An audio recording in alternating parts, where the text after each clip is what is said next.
Mayong gabi, karong adlaw ning oras sa December 4. Ah, nagtabo ni katong December Lunes, nga December 1 or 2. December 2 nagtabo. Tabo December 2. Nga adulong ko pabiyahe, adulong sa Panabo. Yeah. Biyahe drive sa Panabo kay natay transaction dito. Natay gina-workout. Yan itabuan na guys kay pagpadulong dito naigo na akong dughan sa tawong bato. Kaya nani kadako humo. Kada invento na ko ang dump truck. Kanang yang karga nga mga dagko kay mga bato balas. Na pagpunto sa dump truck karon. Ang kanang yahang bato di hulog pag igo sa ko perti suga. Pag igo sa ko murag minhud akong lawas tibok tanan. Ug akong paaksumpan ako aksyon ug kon kawala.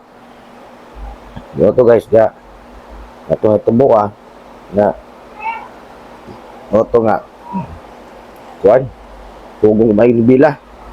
Grabe akong tugong nga dili di ko matumba kay kung tumba ko ato madali po ko sa kuan sa nagsunod.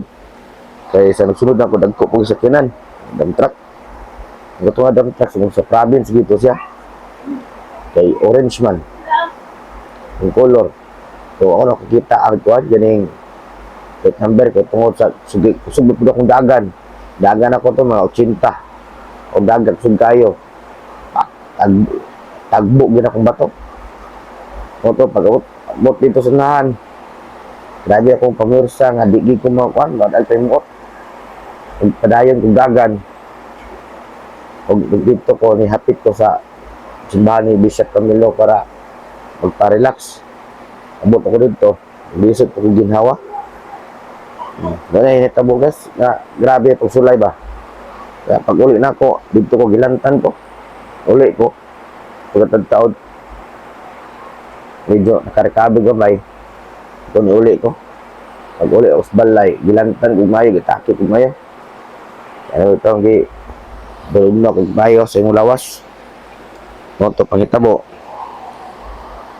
tibok adlaw ko nagkuhan hida bangon sakit ang lawas yun kaya antod karon kaya pizza karon ug before pa nitabo guys nga napinitabo nga berpatig ko gilantan lawas ako grabe ilang adlaw ubuhubak kanang sakit pag man mapit ang hitabo grabe ang mga pagsulay nga hitabo mga panagian sa ako ang kinabi pero in spite anak pasalamat ko sa Dios siyang protection siyang gugma siyang gugma ang tagingon sa kami kong bishop di pa ko oras kuhaon ang patugingon kami kong bishop salamat guys God bless.